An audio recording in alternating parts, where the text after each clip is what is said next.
Qala al-musannif rahimahullah wa nafa'ana bihi wa ulumikum fid dharain amin.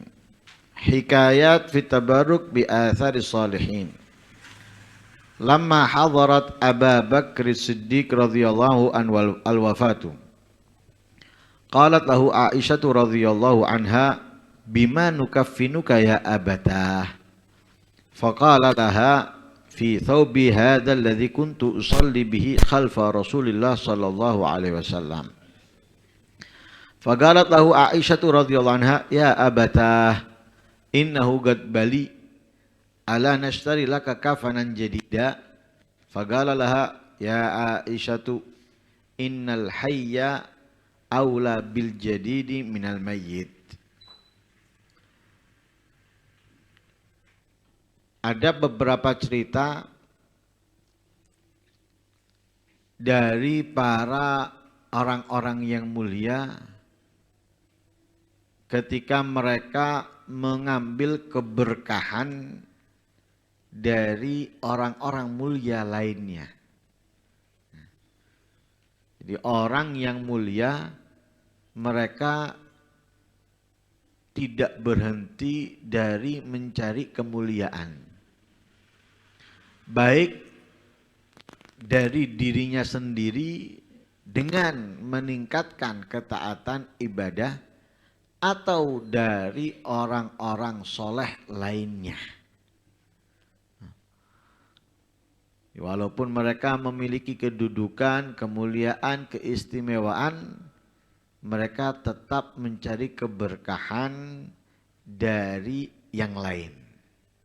Dan itu bisa kita perhatikan dan kita lihat dengan cerita para a'immah.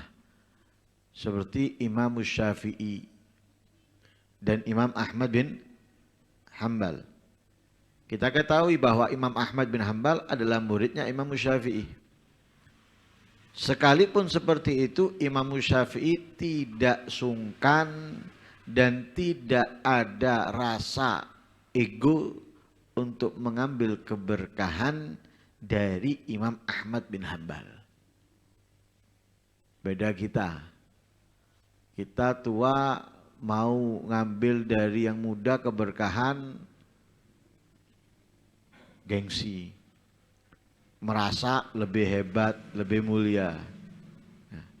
Terkadang juga sebaliknya, yang muda karena belajar atau mondok kemudian merasa lebih hebat dari yang tua sehingga maunya yang tua ngambil berkah dari dia. Padahal yang diajarkan oleh Rasulullah, kita ini melihat kelebihan orang, mengakui kekurangan diri. Dan itu diajarkan dan diterangkan oleh para ulama kita, di antaranya Imamul Ghazali.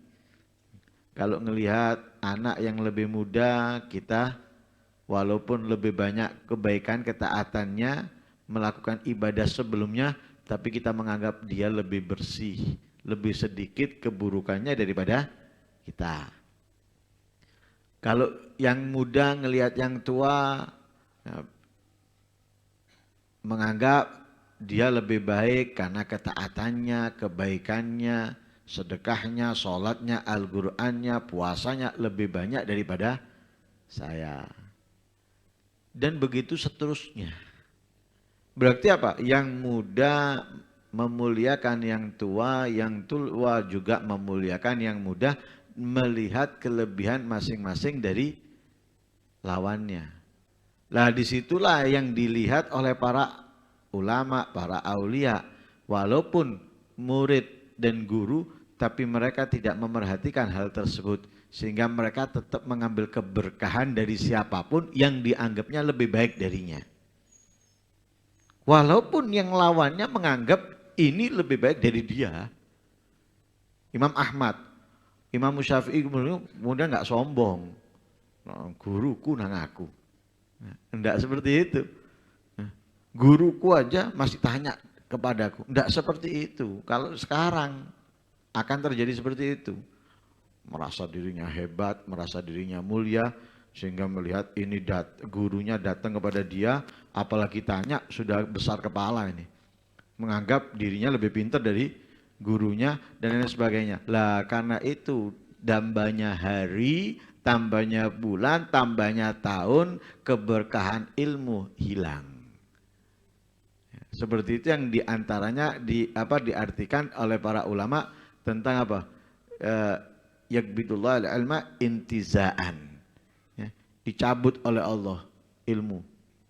Bukan ilmunya hilang, ada masih ilmunya. Masih dipelajari, bahkan kitab-kitabnya masih dicetak. Tapi keberkahan dari ilmu itu sudah nggak ada. Ulamanya banyak. Ya, tapi keberkahan hilang. Karena itu diantaranya yang terjadi sebab tersebut. Karena itu mereka ini saling mengambil keberkahan. Sayyidina Abu Bakar As-Siddiq, kita tahu bahwa beliau ini paling mulia setelah Rasul Shallallahu Alaihi Wasallam. Kan gitu ya. Paling mulia setelah Rasulullah Sayyidina Abu Bakar As-Siddiq. Dan beliau adalah Khalifatul Rasulullah, penerus Nabi Muhammad Shallallahu Alaihi Wasallam. Bahkan beliau di antara sahabat yang sangat mengorbankan segalanya untuk Rasulullah. Bukan hanya dirinya beliau, bukan hanya hartanya, sekeluarga. Sekeluarga. Nah, kalau kita kan enggak, ada yang anaknya tok, bapaknya enggak. Ada yang istrinya tok, suaminya enggak. Ada yang anak bapaknya tok, anaknya enggak. Seperti itu kalau kita perhatikan sekarang. Tapi kalau Sayyidina Abu Bakar, komplit. Dirinya, hartanya, keluarganya, semuanya untuk Rasulullah. Semuanya untuk Rasulullah. Ketika hijrah, yang mendampingi Sayyidina Abu Bakar Siddiq, yang menyelamatkan Rasulullah dari binatang-binatang yang menyengat di dalam gua, Sayyidina Abu Bakar Siddiq, yang mengantarkan makanan selama Rasulullah bersembunyi di gua Hira, putrinya di gua Thor, putrinya Sayyidina Abu Bakar Asma, dalam keadaan hamil besar. Hamil besar, kita naik gua Thor itu, jangan gua Thor, gua Hira mungkin yang lebih, untuk naik lebih mudah dan lebih pendek daripada gua Thor. Kita sendiri berat, nggak bawa apa-apa. Mungkin tengah jalan ngos-ngosan mandek, apalagi yang perutnya buncit-buncit.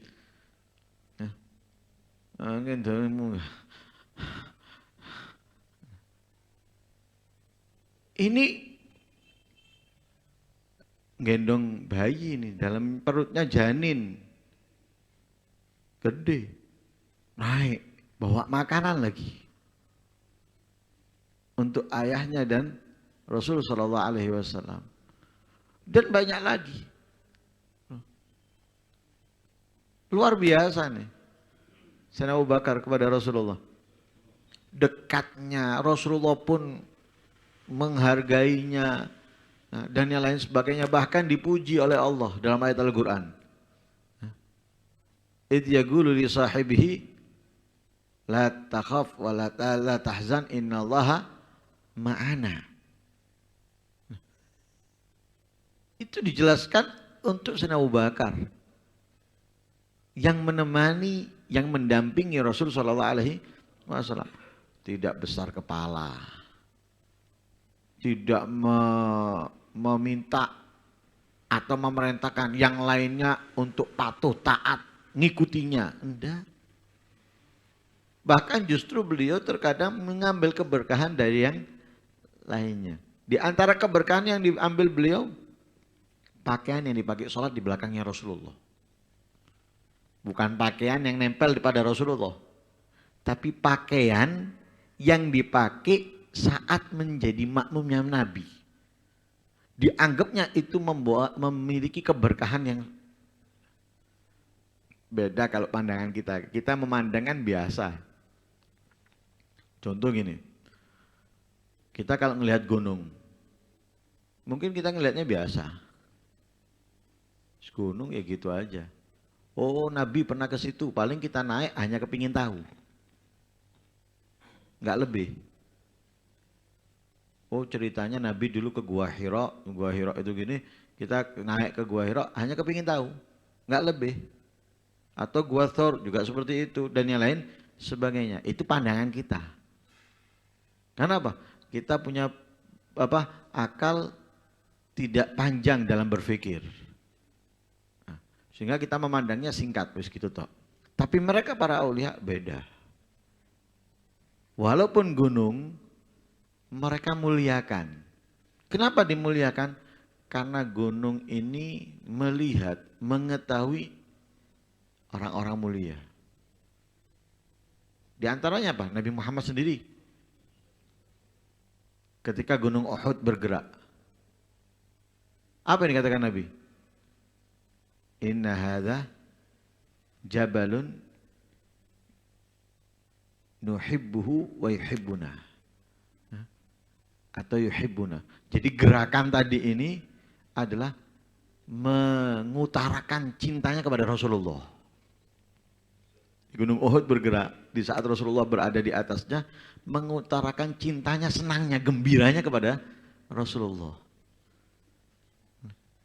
Lalu terbukti bahwa gunung walaupun kita menganggapnya benda mati atau sesuatu benda mati, tapi bukan berarti nggak ada manfaat, nggak ada faedahnya dan lain sebagainya. Nah, itu di antara buktinya. Lah karena itu para aulia naik ke gunung Gua Thawr atau Gua Hira bukan untuk itu, karena melihat kemuliaan tempat itu karena Rasul Shallallahu Alaihi Wasallam. Seperti yang ada di Urdun kalau nggak salah, Yordania, pohon masih hidup sudah ribuan tahun yang lalu dari zamannya Rasul Shallallahu Alaihi Wasallam. Kenapa datang? Sekedar pohon loh. Kenapa datang?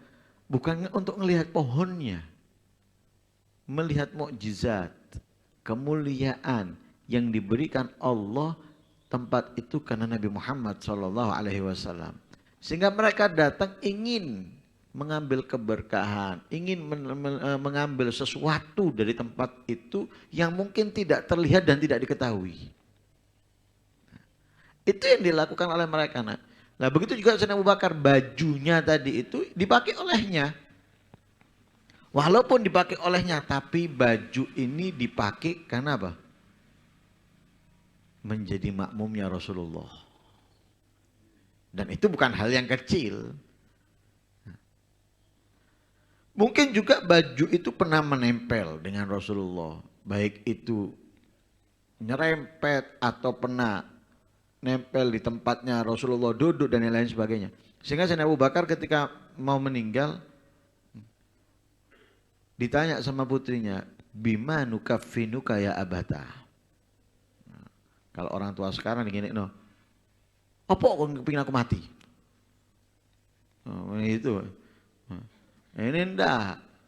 Pertanyaan sebelum meninggal ditanya sama putrinya Sayyidina Aisyah, engkau mau kami kafani dengan apa wahai ayahku? Katanya Sayyidina Abu Bakar menjawab, fi thawbi hadza alladhi kuntu usalli bihi khalfa Rasulillah sallallahu alaihi wasallam. Dengan pakaianku ini yang aku gunakan salat di belakangnya Rasul sallallahu alaihi wasallam.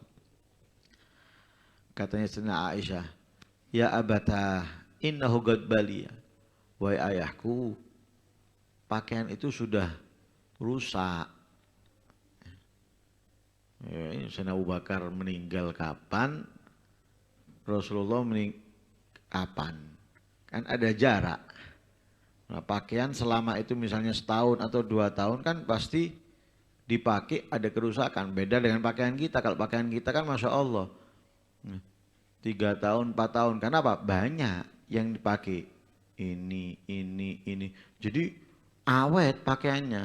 Kalau mereka kan pakaiannya nggak sebanyak kita. Sehingga kalau dipakai dalam waktu seperti itu, ya jelas lah rusak. Seperti para perempuan zaman itu. Perempuan zaman itu pakaiannya musiman. Musim dingin pakaiannya ini, musim ini. Nah, dan itu memang kewajiban nafkah dari suaminya. Ya situ yang dipakai. Sehingga dalam berapa bulan ganti dengan musiman. Ya. Bukan kita seperti zaman kita. Kalau zaman kita mingguan jauh tuh kok no. Ya. 1 bulan sekali, 2 bulan sekali minta belikan. Kalau mereka enggak, memang waktu itu adalah kewajiban suami untuk memberi. Ganti musim, kewajiban suami untuk memberikan pakaian musim tersebut. Ya. Seperti itu. Jadi pakaiannya mereka memang hanya itu aja, nggak banyak. Loh ini apalagi zamannya Rasulullah, katanya putrinya, wes rusak wahai ayahku. Ya. Ala nastari laka kafanan jadida. Gimana kalau kami belikan kafan yang baru? Nah, kita belikan kafan baru aja ya, katanya Sayyidina Abu Bakar. Ya Aisyah, innal hayya aula bil jadid minal mayyit. Wahai Aisyah, yang hidup itu lebih pantas, lebih berhak dengan yang baru daripada orang yang mau mati. Atau orang mati. Orang mati nggak perlu yang baru.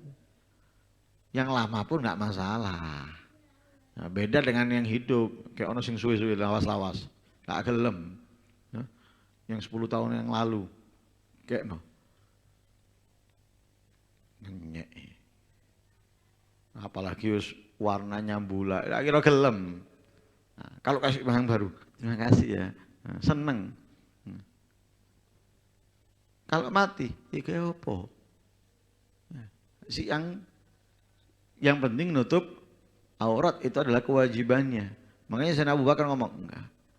Yang hidup itu butuh yang baru. Kalau yang mau mati atau yang mati enggak butuh yang baru. Nah. Lama mata Sayyidina Abdullah bin Al-Faqih Al-Muqaddam ra'a akhuhu Sayyidina Alawi an-Nabiy sallallahu alaihi wasallam. Qala lahu, "Shuf, hadha thawbun kaffin Abdullah fi." Fantabaha wa wujida thawb indah wa kuffina fihi akhuhu Abdullah. Ketika Abdullah putranya Faqih Al-Muqaddam meninggal, saudaranya Alawi bermimpi bertemu dengan Nabi Shallallahu Alaihi Wasallam. Abdullah, saudaranya Alwi, saudaranya Abdullah. Keduanya adalah putranya Faqih Muqaddam, Muhammad bin Ali. Ya. Mimpi ketemu Nabi. Dalam mimpinya, Nabi berkata kepada Alwi, "Syuf hadza thawb kaffin Abdullah fi." Lihat ini kain kafankan Abdullah dengan kain ini. Dalam mimpinya ini. Dalam mimpinya Rasulullah memerintahkan Alwi untuk mengkafani saudaranya Abdullah dengan kain tersebut. Dalam mimpi. Terbangun dia. Mimpi Rasulullah. Kalau kita terbangun kalau mimpi apa? Ular. Jatuh jadi jurang. Tangi. Atau turuni longgo majelis ini. Ya. Ini tangi. Ya, kalau pas ngene, apalagi mimpinya bidadari, tidak tangi. Ya. Kalau sinangin itu baru tangi. Ya. Ini mimpi Nabi, katanya Nabi, Alwi kafani saudaramu Abdullah dengan kain ini. Terbangun. Kain itu ada padanya. Jadi ada di dekatnya. Kain yang diberikan Nabi tadi itu dalam mimpinya ada di dekatnya. Akhirnya dikafani Abdullah dengan kain tersebut. Nah, beda tingkatannya. Nah, kalau kita mungkin iblis ngei kain. Naudzubillah min dzalik. Balagana annal Imam Asy-Syafi'i radhiyallahu anhu lamma arsala gasidahu lil Imam Ahmad bin Hanbal bi annahu sayaqau fi mihnatin 'azimatin wa yakhlusu minha saliman, yakni mas'alat ahlul Qur'an makhluk atau ghairu makhluk. Falam ahbarahu al-Qasid naza al-Imam Ahmad lahu gamisahu sururan bi gudumi Rasul Syafi'i. Falamma raja'a ar-Rasulu bil gamisi wa akhbara Syafi'i bihi qala lahu hal kana hadzal qamis ala jasadi min ghairi ha'il Qala na'am. Qala faqabbalahu al-imam Syafi'i wa wada'ahu ala 'ainaihi thumma sabba 'ala al-ma'a fi ina'in wa arakahu fihi thumma asarahu wa wada'a ghusalatahu 'indahu fi qarurah. Fa kana kullu man marida min ashabihi yursilu lahu syai'an min tilkal ghusala fa idza masaha bi jasadihi ufiya min maradihi li waqtihi. Lihat Imam Syafi'i. Imam Syafi'i ini pernah mengutus seseorang untuk memberitahukan kepada Imam Ahmad bahwa akan terjadi ujian besar dan dia akan selamat dari ujian tersebut. Nah, ujian itu tentang pertanyaan Quran itu makhluk atau bukan makhluk. Ini dalam ilmu akidah ini. Pembahasannya dalam ilmu akidah. Al-Quran itu makhluk atau bukan makhluk. Akhirnya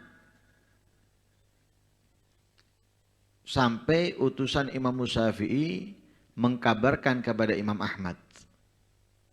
Langsung Imam Ahmad melepas gamisnya, diberikan kepada utusan Imam Syafi'i karena senang. Senang, bukan senang karena berita tersebut, tapi senang karena datangnya utusan Imam Syafi'i kepadanya. Jadi kesenangan Imam Ahmad datangnya utusan Imam Syafi'i untuknya, sehingga karena kesenangan itu dilepas gamisnya, diberikan kepadanya.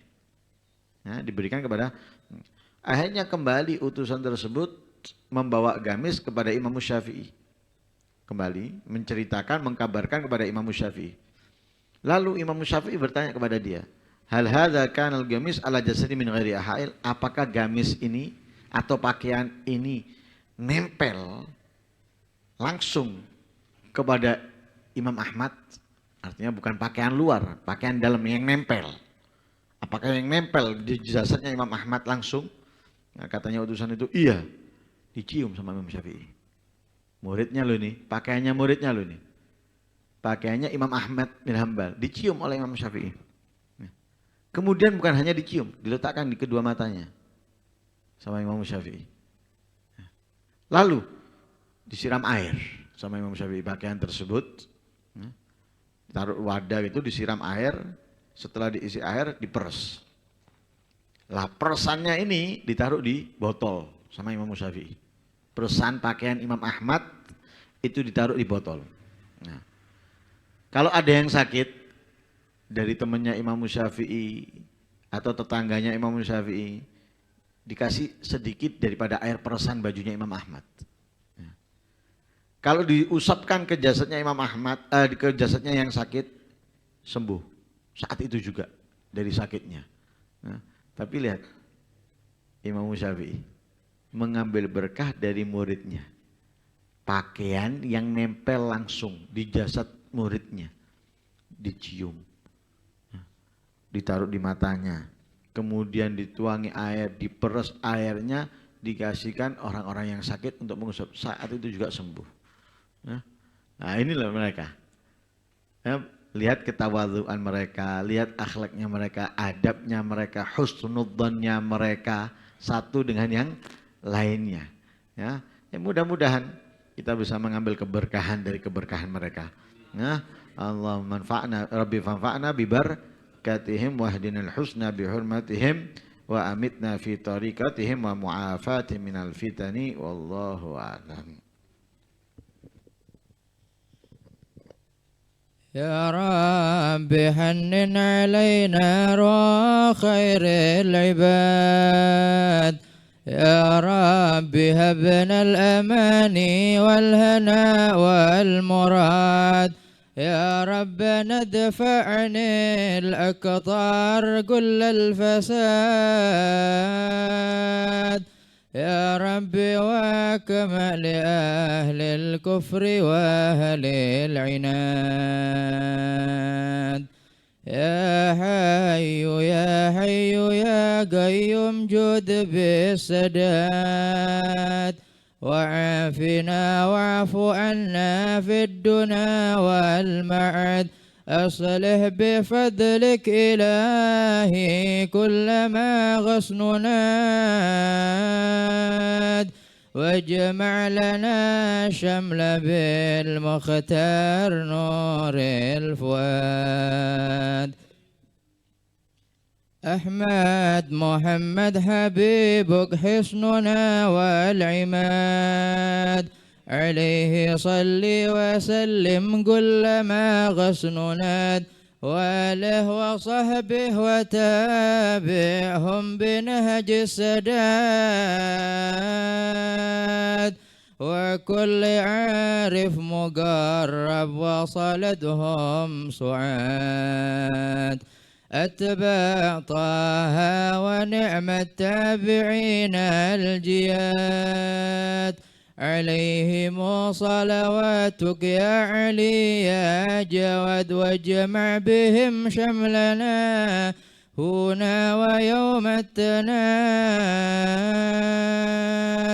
وفي الجنان العلية سعف خير العباد. آمين آمين حقق ربنا للمراد، آمين. فإنك الحق فعال لما قد أراد، ببركة المصطفى المختار شمس الرصاد، عليه صلى إلهي ما طلنا الغواد. والحمد لله دائم لم يزل في ازدياد، والحمد لله دائم لم يزل في ازدياد.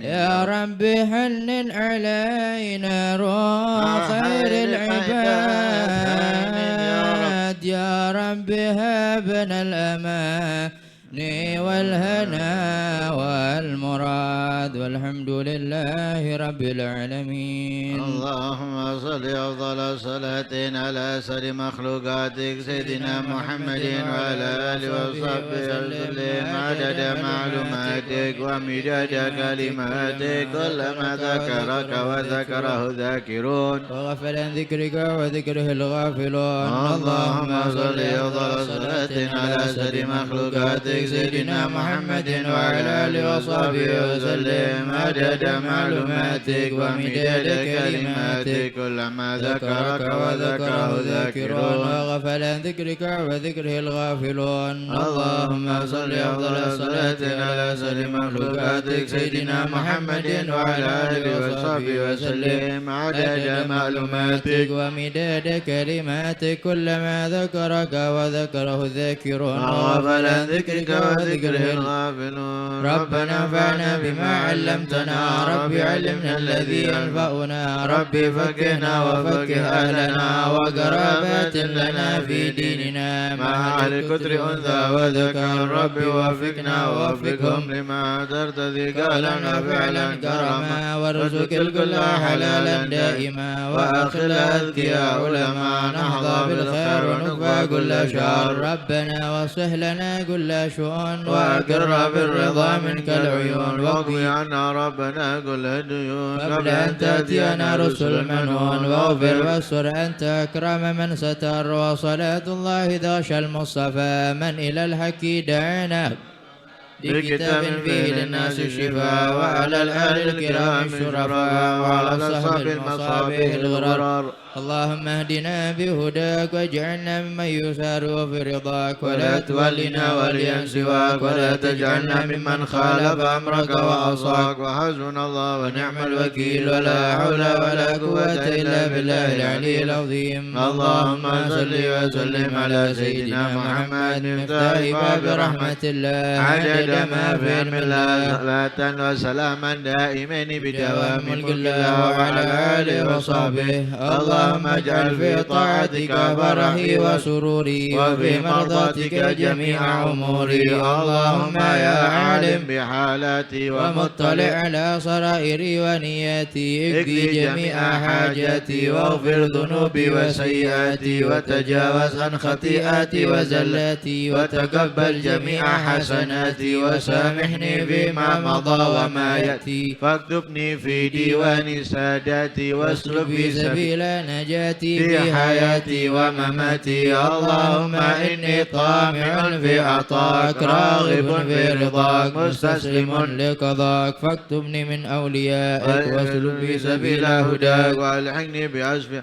اللهم صلني بمن يوصلني إليك واجمعني بمن يجمعني عليك ويسر لي من الأعمال الصالحة ما يجب الزلفى لديك. صلى الله على سيدنا محمد وعلى آله وسلم. الحمد لله رب العالمين. الفاتحة بند القبول والإقبال وصلاح كل حال إلى حضرة سيدنا رسول الله محمد بن عبد الله وآبائه وإخوانه من الأنبياء والمرسلين صلوات الله وسلامه عليهم أجمعين وزوج رسول الله وأهل بيته وذريته وأصحابه والتابعين ومن تبعهم بإحسان إلى يوم الدين والأرواح جميع الأولياء والصالحين والشهداء والمقربين والعلماء العاملين والفقهاء والمحدثين والمفسرين وأئمة المجتهدين ومقلديهم وجميع مصنف الكتب النافعة وخصوصا إلى روح الإمام مجد الإسلام أبي حامد محمد بن محمد الغزالي وأصولهم وفروعهم ومشايخهم المحبين والمترجمين بهم ولا روح للحبيب سيدنا المهاجر اللهم بن عيسى وسيدنا عبيد الله بن أحمد وسيدنا علاوي بن عبيد الله بن أحمد وسيدنا الفقيه المقدم محمد بن علي بعلى وسيدنا الشيخ عبد الله السقار والسكران والمن مخضار وإخوانهما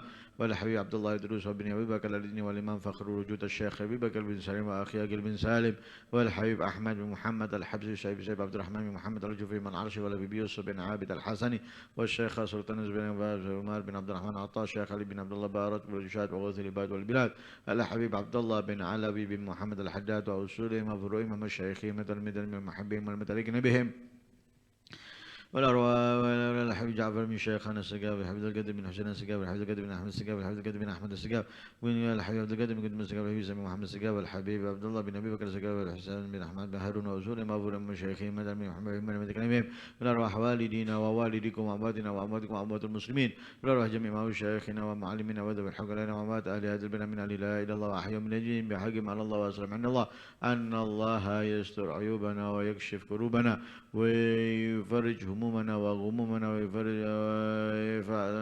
ويبارك لنا